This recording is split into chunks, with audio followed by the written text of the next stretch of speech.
Bienvenue sur ce plateau Focus que nous enregistrons le mercredi 19 février 2025, en plein anniversaire de la conférence nationale de février 1990 qui avait commencé justement un 19 février. Nous sommes à 35 ans de marche démocratique après la refondation politique du Bénin, dont le modèle a inspiré bien de pays sur le continent africain et fait tache d'huile sur la planète. Modèle démocratique aujourd'hui objet de questionnement, d'angoisse, d'anxiété, en tout cas dans les rangs d'une partie de la classe politique béninoise. En témoignent d'ailleurs les querelles autour du code électoral en vigueur qui doit présider, conduire les élections générales de 2026. En témoigne la sortie médiatique d'un acteur très, je vais faire la tautologie, très actif dans les rangs de l'opposition, mais à l'étranger, Valentin Dienotin, qui a saisi ce 19 février pour faire un appel aux assises nationales. Eh bien, c'est dans ce contexte que nous invitons sur ce plateau un défenseur irréductible du régime Talon pour analyser les perspectives politiques démocratiques sous lesquelles, eh bien, se profile l'horizon électoral de 2026. Monsieur Gaston Zossou, merci d'accepter à nouveau de vous confronter à cet exercice politique tout sauf banal. Merci beaucoup. Merci pour l'honneur. Et pour m'aider à co-officier cet exercice, Eric Guédénon, désormais sociétaire de ce plateau. Absolument. Osias Sounouvou, bonjour.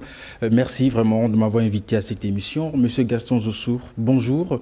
En autre question que nous allons aborder, Osias l'a relevé, nous allons revisiter une partie de notre histoire commune, celle de la conférence nationale, en nous interrogeant quel héritage 35 ans après. Ensuite, avec vous, nous allons justement voir de quelles chances, atouts et défis dispose le camp présidentiel à la veille des élections générales de 2026. Et puis, nous allons prendre votre avis sur ce sentiment de plus en plus remarqué au niveau de l'opinion entre peur de rupture, de la rupture et les sirènes du troisième mandat. Et puis enfin, quel rupturien pour succéder à Patrice Talon? Ça va être le dernier sujet que nous allons aborder. Enfin, si cette question est posée comme telle, c'est parce qu'on vous a en face. Sinon, si on avait les acteurs de l'opposition en face, on leur demanderait mais quelle figure dans leur rang pour incarner la fonction présidentielle en 2026. Nous sommes à 35 ans de la célébration de ce qu'on appelait, convenu sur le continent et partout ailleurs au monde, d'appeler le printemps démocratique africain, la conférence nationale des forces vives de la nation. Je sais que vous aviez joué un rôle actif parmi ceux qui ont travaillé pour qu'on y arrive. Quel sentiment avez-vous aujourd'hui de la marche démocratique du Bénin, de l'héritage? Qu'est-ce que vous en avez gardé de manière substantielle et qu'il faut préserver pour l'avenir? Merci beaucoup, merci à tous. Je dis encore merci pour l'honneur, merci à nos auditeurs. Sentiment de fierté et de satisfaction.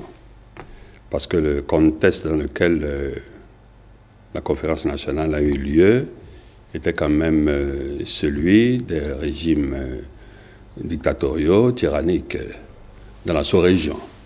C'était vraiment rude et presque impensable de réduire un chef d'État dans ce contexte-là, dans cet environnement géopolitique, à entrer en dialogue franc avec la nation à travers les forces vives et à même concéder à cette assise ce qu'on a appelé la souveraineté de celle-ci. Cela a été, me semble-t-il, le début de tout, et d'un tout très utile qui nous honore et qui nous distingue, et qui a déjà prouvé que nous sommes capables, nous, Béninois, de faire des choses exceptionnelles, voire très exceptionnelles.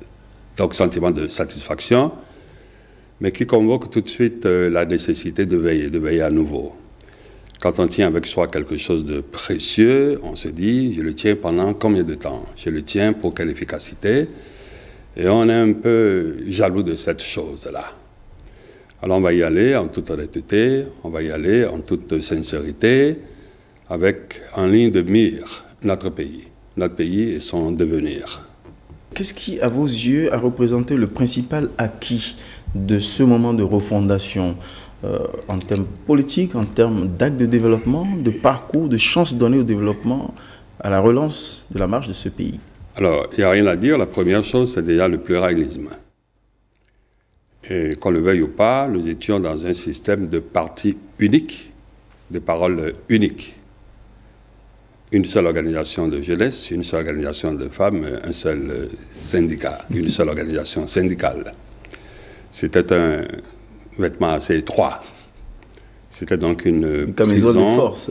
Une camisole de force, quelque chose de très contraignant. Mais la vérité est que quand nous en sommes sortis, nous avons pris une ample chevauchée. C'est ainsi que nous sommes passés d'un parti, puisqu'on disait parti unique, à plus de 200 partis politiques. On est passé d'un extrême à l'autre. Je pense que c'est le fameux phénomène du pendule du physicien. Quand vous balancez trop à gauche, le retour est loin trop à droite. Et il semble que la logique, le bon sens, et peut-être même la sagesse commandent qu'on retrouve l'oscillation raisonnable quelque part au milieu, et que cette chose-là n'arriverait pas si on n'y travaille pas, si on ne se parlait pas et si on ne se faisait pas des concessions pour y arriver. Parce que dans le fond, quand on parle de contest de plus de 200 partis politiques, il n'y en a plus, puisqu'il est impossible de donner des contenus idéologiques distinctifs, des modes opératoires distinctifs pour construire un pays.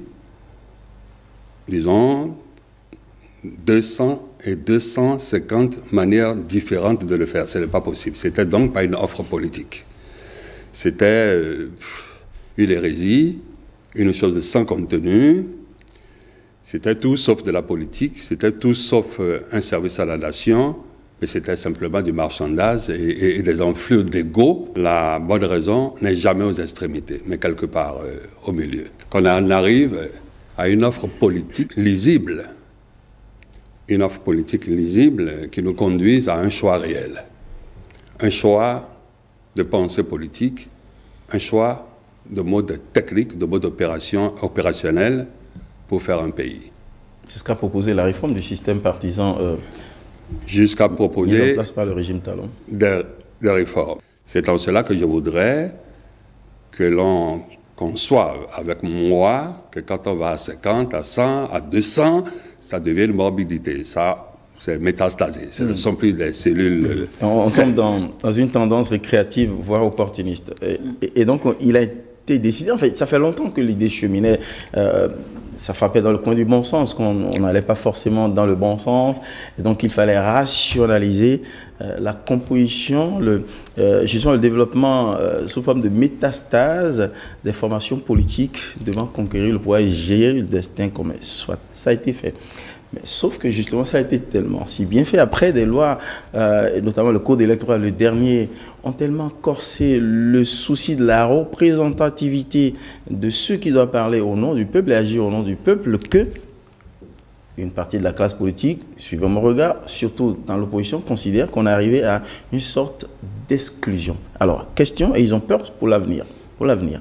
On va convoquer tout à l'heure, à vos yeux et sous votre analyse, les déclarations intervenues aujourd'hui, même 19 février, curieusement, de Valentin Dianotin, un acteur de l'opposition très actif, je l'ai indiqué. Est-ce que vous avez peur pour l'avenir démocratique du Bénin, sous les auspices des craintes, des angoisses de l'opposition? Je n'ai pas peur pour la démocratie béninoise. Je pense que nous avons des institutions qui se renforcent. Mais attention, quand on dit que l'institution se renforce, ce n'est pas elle, en elle-même, qui se renforce.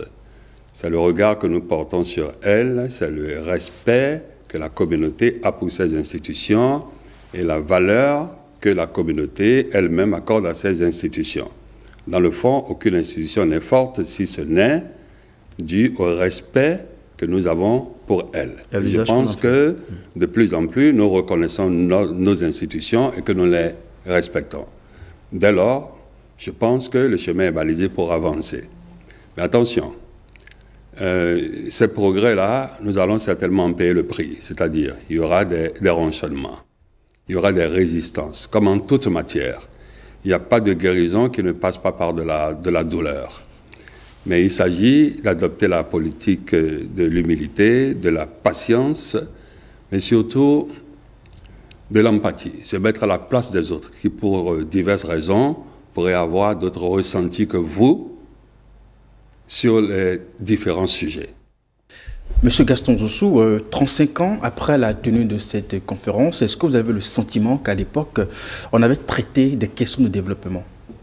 Pas assez, plutôt politique. Malheureusement, le politique aujourd'hui, auquel on nous pousse, c'est encore un politique de « ôte-toi pour que je m'y mette ». Et je dis, comme c'est de vie commune qu'il s'agit, on doit se parler. On doit se parler avec humilité, avec un trésor de patience. Parce que, de mon point de vue, nous sommes à un moment crucial où il faut maintenir une tendance. Il faut renforcer des esquisses de nouvelles habitudes, de nouvelles pratiques que nous sommes en train d'acquérir. Et les résultats sont les yeux de tous. C'est indéniable. Je comprends ce que vous pouvez considérer comme grief porté à l'opposition qui semble être dans une veine juste du remplacement, pardon pour le mot, du prince rayant. Le mot n'est pas forcément élégant pour la nature même de la dévolution du pouvoir qui est démocratique. Enfin bref, du ôte-toi pour que je m'y mette. Est-ce que cela n'est pas frappé aussi d'une certaine forme de légitimité quand, dans les rangs de l'opposition, on considère qu'on peut faire mieux? Alors, quand on peut faire mieux, on a deux manières de le prouver ou de le suggérer. On a dû faire mieux dans le passé quand on a eu la même opportunité, c'est la première.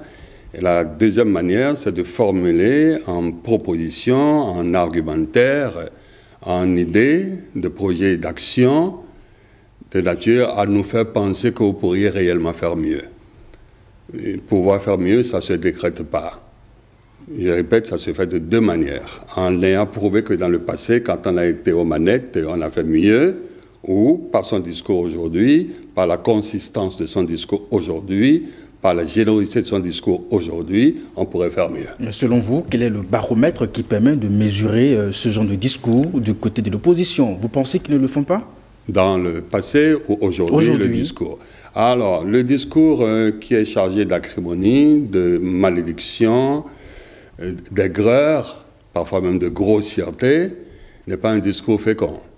C'est si on est capable de dire très bien, vous avez fait 22 stades, moi je pourrais en faire 44. Ou autrement. Vous avez, oui, faire des stades omnisports autrement que comme on a fait aujourd'hui, c'est dire par exemple très bien, vous avez fait des marchés modernes en un certain nombre, moi je pourrais faire de plus modernes ou en un plus grand nombre. Mais quand on appelle ces marchés-là des baraques métalliques, quand on entre dans le déni et le dénigrement systématique, on n'est pas préparé à mieux faire. Quand on désigne l'ouvrage de voirie la plus somptueuse de notre pays et qu'on s'attaque au coût et qu'on veut insinuer qu'on a plus profité, qu'on a servi le pays en le faisant, et que de façon technique, on vient vous prouver le contraire en vous donnant les vrais chiffres et en indiquant la structure de la route, pas seulement la structure visible, mais la structure en fondation, montrant que ça vaut sa valeur et que ce n'est pas la chose de la même nature que la pellicule de bitume et de gravillon qui relie Missérété au pays ouémen, et que c'est vraiment une route, et qu'après avoir entendu ça, on ne revient pas se confesser, on ne nuance plus, on se cache en attendant la prochaine fabrication, le prochain dénigrement. On voit clairement qu'il n'y a aucune bonne intention, ni aucune capacité réelle de faire même quelque chose d'approchant. Je ne dis pas d'égal, moins encore de meilleur. C'est une calamité, parce que dans le fond, quand vous dites c'est mal fait là, vous dites pourquoi c'est mal fait. Et quand on vous contredit, quand on vous fait une contre-proposition d'idées, vous revenez à l'argumentaire, vous ne disparaissez pas comme un souriceau. Je peux y aller? À quoi faites-vous allusion, enfin, je veux dire, à la séquence, à la flèche décochée par un acteur de l'opposition? Je ne ferai à aucun d'eux, sauf si vous me contrariez, l'honneur de dire son nom. Je protège les familles et leur tranquillité. Mais on comprend de ce que vous dites que la façon dont l'opposition joue ce rôle ne vous sied pas. Voilà comment... Non, c'est pas que ça ne me sied pas. Il est frauduleux. Il manque d'honnêteté. Pourquoi? Quand vous instruisez un débat, et que vous êtes monté le premier en argumentaire, et que vous recevez le contraire, vous ne disparaissez pas. Vous revenez dire pourquoi vous rendez les armes. Vous dites, ah là, je me suis trompé. Est-ce que vous me comprenez? En l'espèce, vous aurez souhaité, par exemple, sur la querelle concernant le coût des infrastructures routières, Guy Mitop qui a décoché la première flèche contre le coût exorbitant supposé des routes construites au Bénin, ce à quoi il a eu droit à une réplique technique, chiffre à l'appui, de la part du ministre conseiller en charge des infrastructures. Il n'est pas revenu à la charge. Et donc, vous récusez chez lui comme une sorte de pertinence de ces aspects. Je vais dire une deuxième chose avec votre permission. Sur l'émission, avec un autre de vos confrères, les incidents du 1er mai 2019 ont été évoqués comme étant partie du passé honteux à mettre au passif de ce régime. Et j'ai rétorqué par une question. Pourquoi ce 1er mai 2019, les responsables politiques de l'opposition, instigateurs des manifestations, n'étaient pas au devant des marches comme nous en avons l'habitude, eux et moi, ensemble? Pourquoi étaient-ils à l'étage quelque part autour de boissons fraîches pendant qu'ils faisaient manipuler des cocktails Molotov, donc de l'essence aux enfants des autres? Pourquoi ne peuvent-ils pas nous montrer un seul parmi eux ou de leurs enfants ou de leurs proches ayant reçu une égratignure?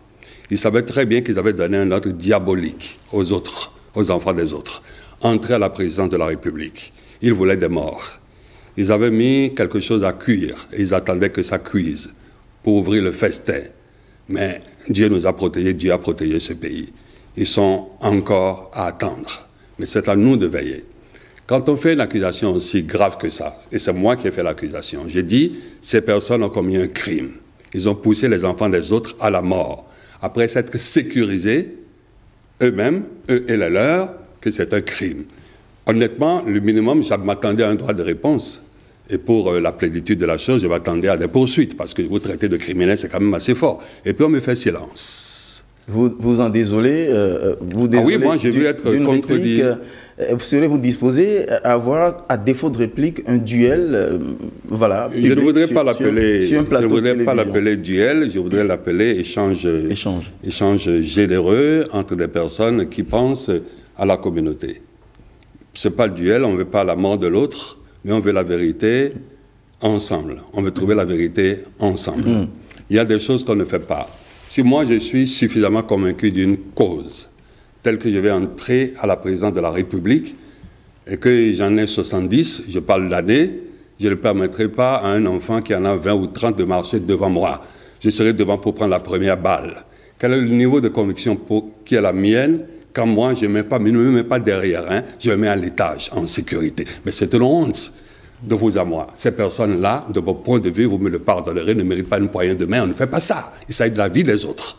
Celui qui vous parle était debout au CNHE quand le garçon qui s'est fait arracher la main est venu faire son premier pansement. Parce que les circonstances m'ont mis au cœur même du théâtre de ces événements-là. Et j'ai vu clairement que l'intention, c'était de créer la zizanie. Le CNHE a été mis sous blocus. C'était Gaza avant la date.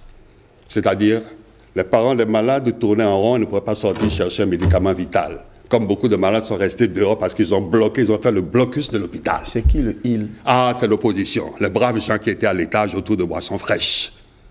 Pourquoi vous me le faites dire plusieurs fois? C'est ce qui s'est passé. De graves accusations. Et attention. Est-ce que vous disposez des éléments de preuve pour étayer vos propos? Je vais les sortir, éventuellement Comment? En cas de besoin. Oui, en cas de besoin. C'est-à-dire, je veux être vraiment confronté à acculé et je dirais. Mais je sais qu'ils se sont rangés. Je sais qu'ils se sont rangés et souhaite que ça soit oublié. Vous savez, ces personnes manquent de mon point de vue. Ces personnes manquent de sagesse. Ils manquent même de bonté. Ils mentent en quantité, se disant, même s'ils apportent des démentis, il en restera une bonne couche pour les décrédibiliser. Ils sont réduits à ça. Et c'est ce qui nous désole et qui me fait penser qu'ils ne sont pas capables de faire mieux et qu'ils n'ont même pas l'intention de faire mieux. Mais en même temps, Monsieur Zossou, on est en politique, chacun en faction pour conquérir le pouvoir et sort ses arguments, ses armes politiques voilà, pour aller à la confrontation des idées, à l'emploi politique.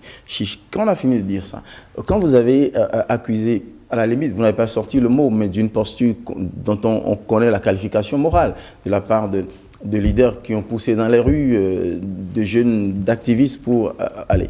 marcher contre un régime et d'en avoir subi les rigueurs tout en se protégeant. Mais eux-mêmes ont pas mal de griefs contre un régime qui considère comme répressif des libertés. Et d'ailleurs, aujourd'hui, dans sa sortie, 19 février, jour anniversaire des débuts de la conférence nationale, l'opposant Valentin Dianontin dit ceci. Il appelle d'abord, comme il donne l'impératif d'une urgence à des assises nationales pour, dit-il, conjurer les démons de la division, du pillage, du népotisme qui, à ses yeux, règne sous le régime Talon, et pour arrêter la saignée d'un édifice social et démocratique déstructuré en fin de mandat. Qu'est-ce que vous répondez à cela, à cette charge-là? Je réponds à cela. Vous ne voyez pas les choses de la même façon? Non, je dirais, avec humilité et respect, qu'il se passe dans la tête de chacun des choses différentes. Peut-être bien que moi qui suis ici, qui ai la grâce d'être ici, et qui éprouve de la compassion pour les personnes qui sont loin. Et quand je dis compassion, c'est tout à fait sincère, on ne peut pas penser la même chose. Ici, entre le 20 et le 25, son petit salaire, l'instituteur le reçoit. Ici, dès 6 heures du matin, les taxis-motos, ils sont peut-être 250 000, 300 000 dans Cotonou, qui enfourchent leur engin pour leur pitance digne, pour tenir leur famille. Il y a des choses plus agréables. Ici, tous les dimanches, des familles humbles se réunissent autour de l'Amazone, sur l'esplanade de la place de l'Amazone, pour prendre de la joie, pour respirer, pour vivre, pour se sentir, avoir un sentiment d'appartenance et en même temps se donner du bonheur direct.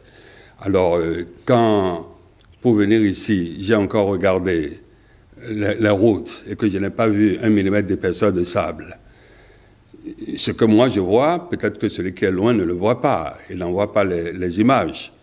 Et nous ne sommes pas dans le même univers. Mais il parle de contexte social tendu, difficile. Moi, je parlerai de difficultés de vie. Ce n'est pas une tension sociale. Quand vous faites une comparaison entre ce qui, ou l'état de choses qui nous a conduit il y a 35 ans à la conférence nationale et ce que nous vivons aujourd'hui, c'est de la pure démagogie. Nous avions, j'étais jeune enseignant au collège, nous avions 8 mois de retard de salaire. On était sous un parti unique. Il y avait comme une sorte de faillite économique. Il y avait la torture. Il y avait des jeunes gens, je ne veux pas évoquer certains détails, qui sont réellement morts sous la torture. C'est une réalité. C'est vrai que l'histoire les a oubliés, l'histoire les a rangés. L'histoire a rangé les vrais combattants dans ces armoires sombres pour nous donner une pellicule de ceux qui ont récupéré ce que j'appellerais les dividendes d'honneur de ce combat-là, dont on ne connaît pas les noms. Bien hélas. Mais alors, aujourd'hui, que devons-nous faire quand on regarde l'état des lieux? Dites-moi, qu'est-ce qu'on doit faire? On doit partir de l'état des lieux. Alors, sur les propos de Valentin Dianontin que vous semblez ne pas apprécier, est-ce que vous pensez que c'est parce qu'il porte des griefs contre la gouvernance que ce qu'il dit n'est pas du tout pertinent? Je pense que ce qu'il dit est en décalage de la réalité. Il articule ça sur le code électoral, par exemple. Il est angoissé. Alors, son angoisse se traduit par ses propos lorsqu'il dit, par exemple, que il a le sentiment que le Bénin marche vers un futur incertain et sombre parce qu'il voit en 2026 la perspective d'un hold-up électoral en raison de signes précurseurs comme l'interdiction de réunions politiques du parti principal d'opposition représenté à l'Assemblée nationale, les démocrates pour ne pas les nommer, par exemple, et articule aussi son angoisse sur le code électoral dans cette disposition qu'il considère comme très corsée pour la représentativité, les fameux 20%. Ça, c'est une réalité concrète sur laquelle il articule son angoisse. Que vous le répondez-vous? Merci beaucoup. Alors, 20%, c'est 2 sur 10, hein? 20%, c'est 2 sur 10. En fait, on dit à celui qui veut nous diriger au niveau le plus élevé, ou à ceux qui veulent, au Parlement, faire les lois de notre pays, ne les fassent pas en leur vase clos. Si tu es fort chez toi et tu disposes de 90% des voix, la loi te commande de parler à un plus humble partout ailleurs qui vaudrait juste 20%, c'est-à-dire qui pourrait mobiliser 2 personnes sur 10 afin que préalablement aux élections et loin de tout enjeu électoraux puissent récolter les besoins, les souffrances, les projets de tous, les fassent monter dans le cadre du mouvement partisan et donc d'une plateforme gouvernementale nationale. Vu qu'on n'est pas en train de faire des agrégats de fiefs, mais une nation. Nous sommes aussi en train de construire une nation. On doit se sentir ensemble, et on doit le faire. Si on recule de 50 ans, on n'était pas ensemble. Si on recule de 50 ans, nous 3 qui sommes autour de ce plateau n'avons même pas la même langue maternelle, déjà. Comment on rattrape ça?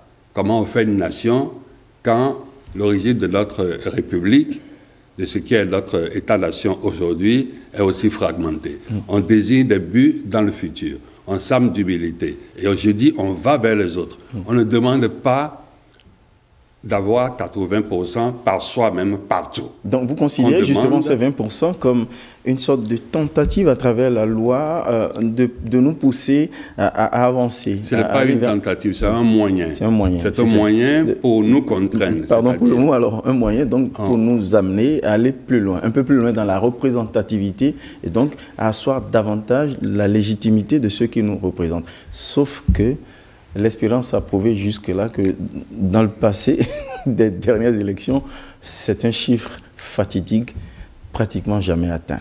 Merci beaucoup, M. Sonogo. Jamais dans le passé, on a pu organiser le baccalauréat à bonne date.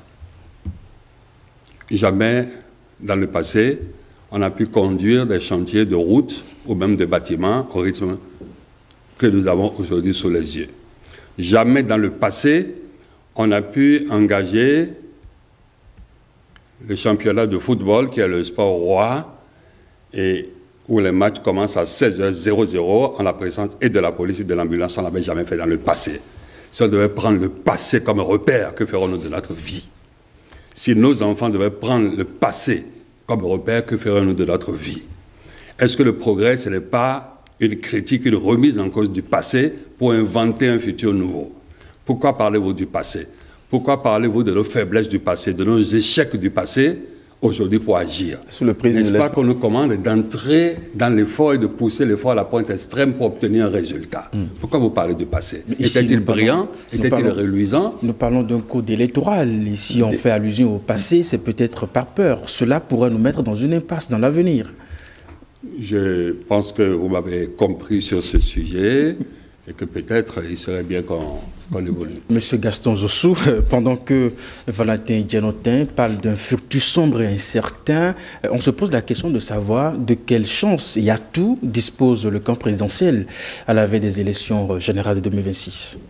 Merci beaucoup. Je pense que pour les personnes qui sont au pouvoir, la chance d'avoir un prolongement de la confiance de la population se voit à leur bilan. Le bilan, il est matériel, il est aussi immatériel.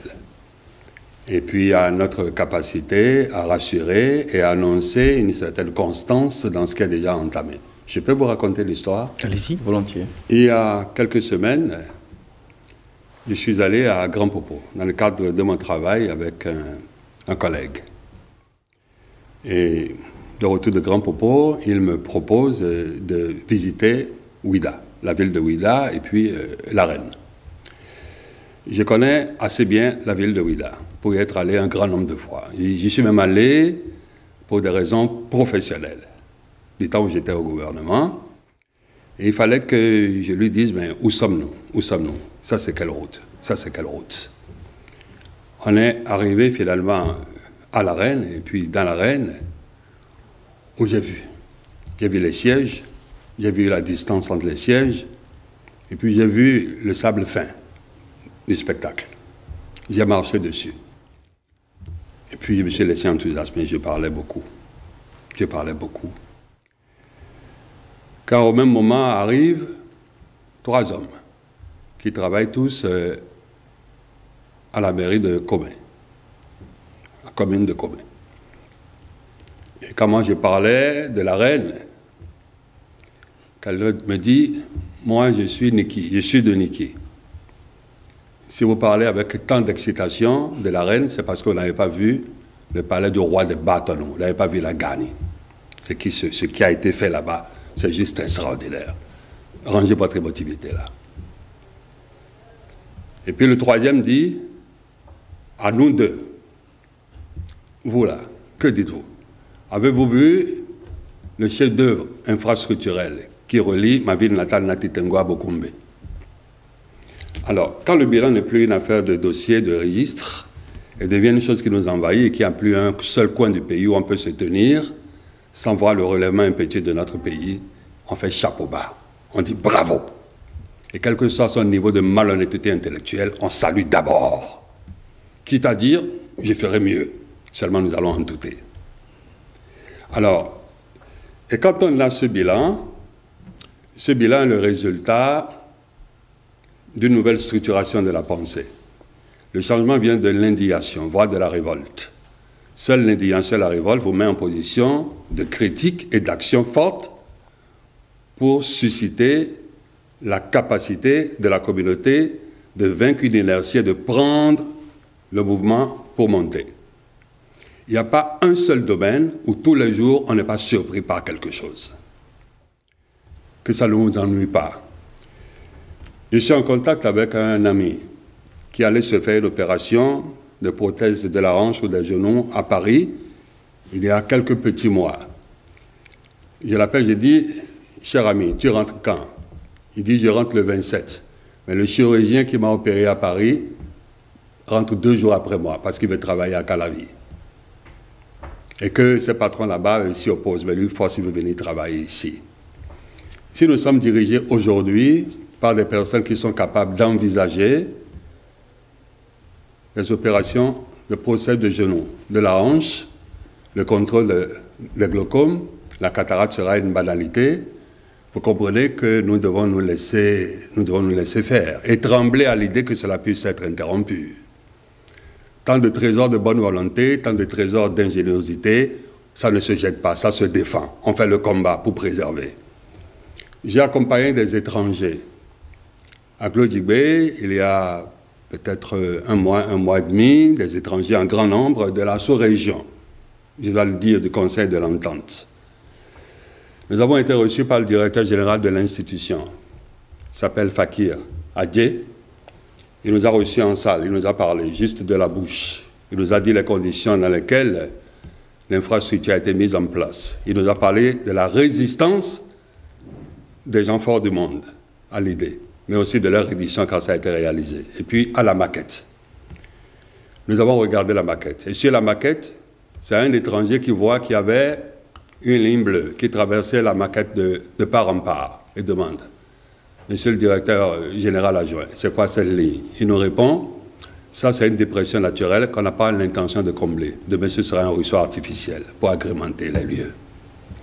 Et un autre étranger dit, avec tout ce qu'il y aura ici comme manutention, qu'est-ce qui est prévu pour les rails? Ils nous ont montré le bout des rails sur la maquette. Aujourd'hui, notre pays est tenu avec la totalité de l'intelligence moderne qui existe dans le monde. Aujourd'hui, notre pays est tenu par la totalité de l'efficacité, de l'expertise dans l'action. Et quand moi je l'ai constaté, j'ai dit, je ferai tout le combat de ma vie, de toute mon énergie, pour que cela soit préservé. Je le ferai par amour pour mes enfants, par amour pour les enfants de mes enfants et la suite. Et bien entendu pour ceux des autres. Je vous demande pardon, je vais être un peu personnel. Quand on a l'âge que j'ai, on ne se bat plus pour soi. Le corps se dérobe, mais l'esprit reste éveillé. Et le cœur plus encore. Ça va être, attention, sans aucune violence. Ça va être argument contre argument. Et la communauté va arbitrer. Est-ce qu'on sabote le progrès? Car aujourd'hui, ce n'est plus étrange du tout de voir les policiers aider les enfants à traverser, aider les personnes âgées à traverser. On le regarde, on ne ressent rien.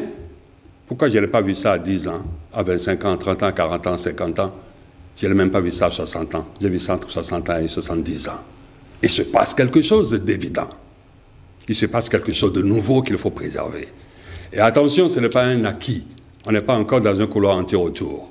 Il faut que ce qu'il faut aujourd'hui par devoir, il le fasse par habitude, qu'il le fasse par civilité, qu'il le fasse par humanité. Et là, on sera des hommes et on fera un pays. Alors, que des personnes caquettent sur nos pas, c'est normal. Il est naturel que les grands hommes marchent. Je parle de ceux qui dirigent au niveau le plus élevé. Moi, je suis un auxiliaire, mais très fier de servir où je suis.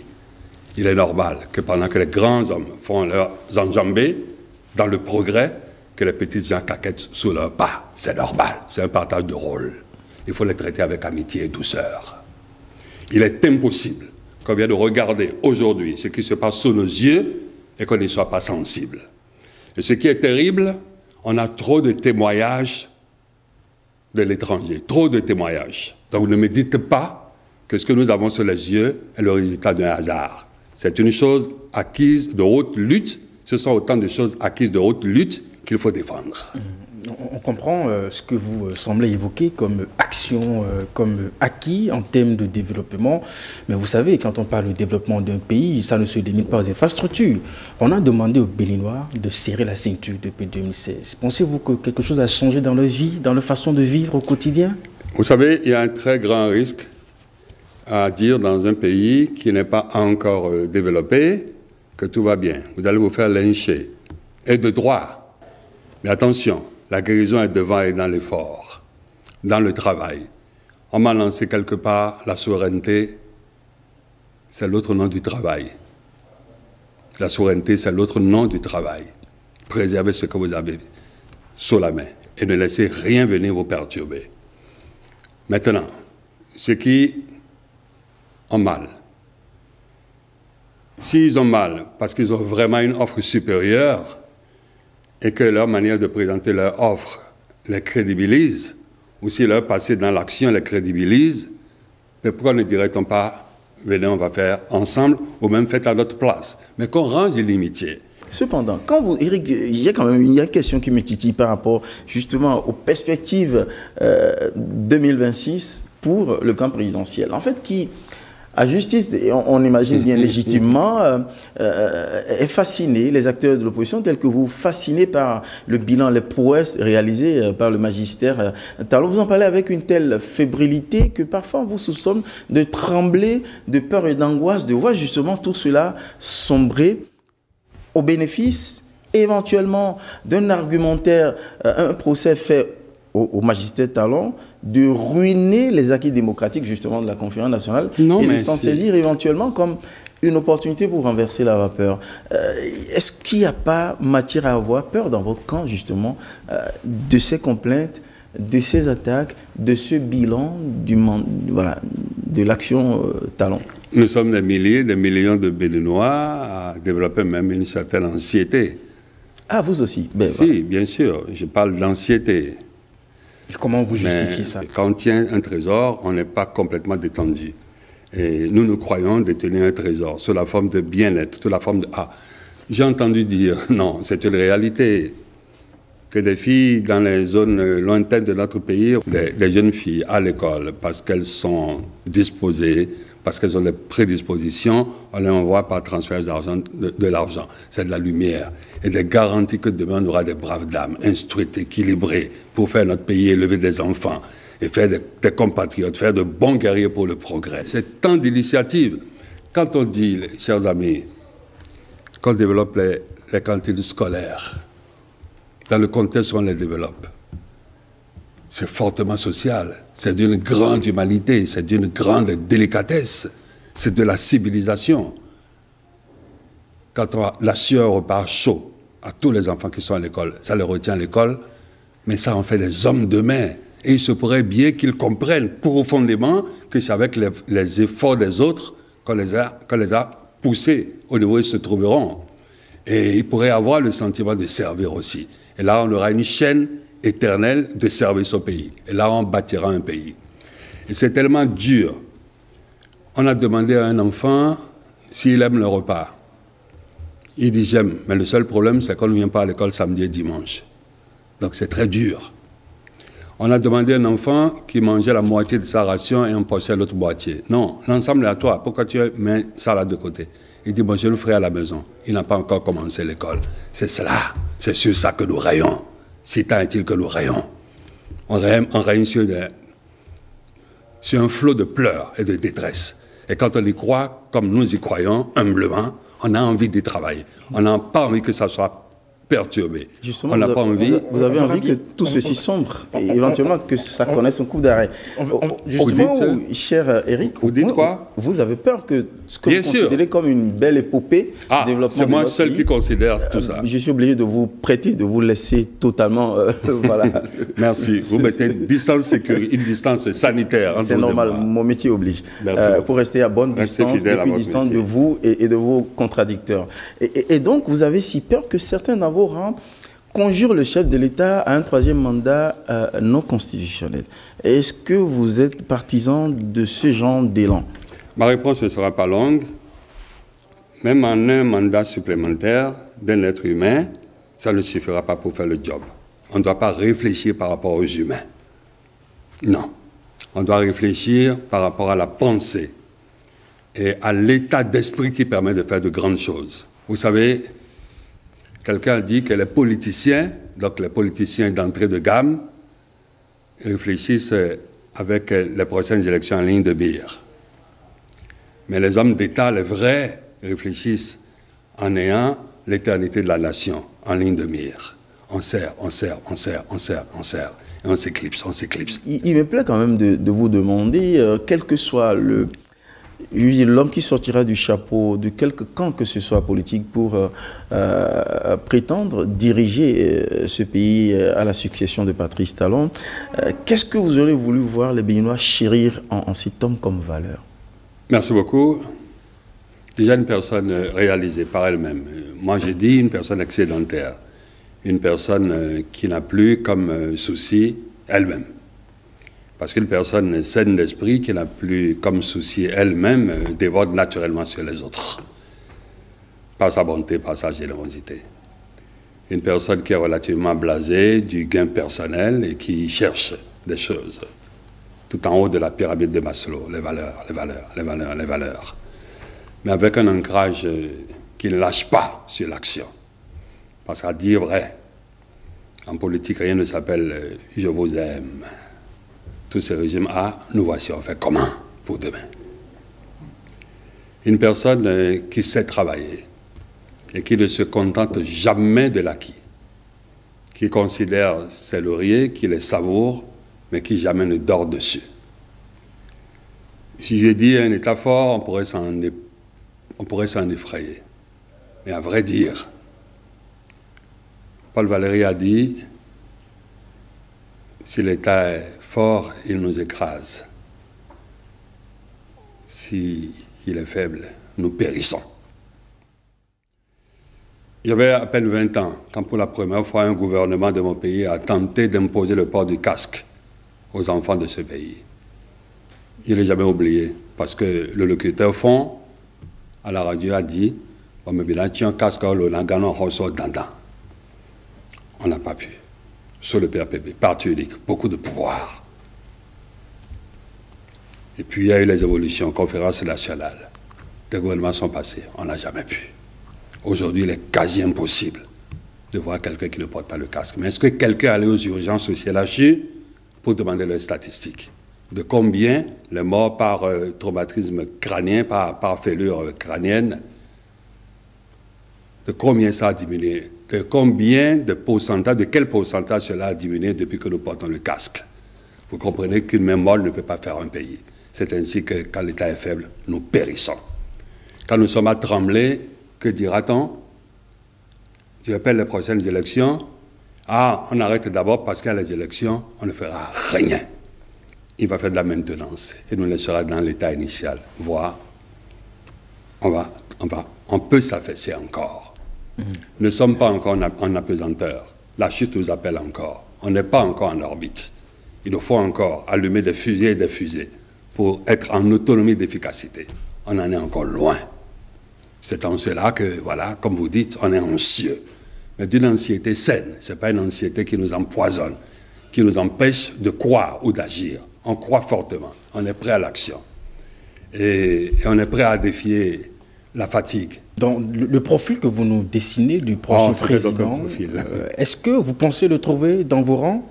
Et le ciel sera assez généreux pour qu'on le trouve.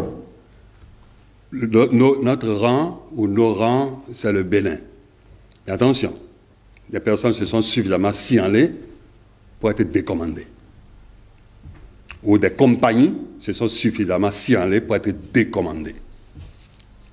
Je dis décommander, c'est pas que je l'utilise bien, c'est le contraire de recommander dans ma tête. C'est dommage.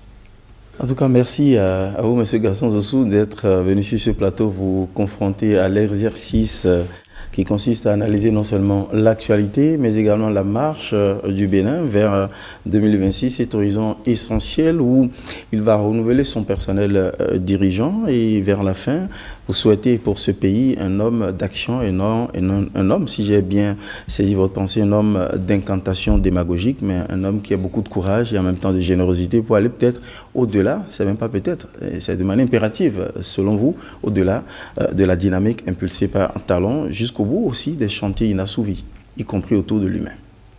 C'est tout le mal qu'on peut souhaiter au prochain, quel qu'il soit. Cher Eric, merci d'être passé. Merci beaucoup. En espérant qu'à votre place, voilà, il viendra également un acteur du camp opposé, et pourquoi pas après une confrontation saine.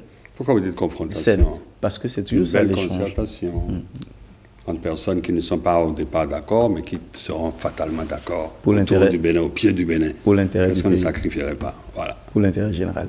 Voilà. Merci de nous avoir suivis. À bientôt.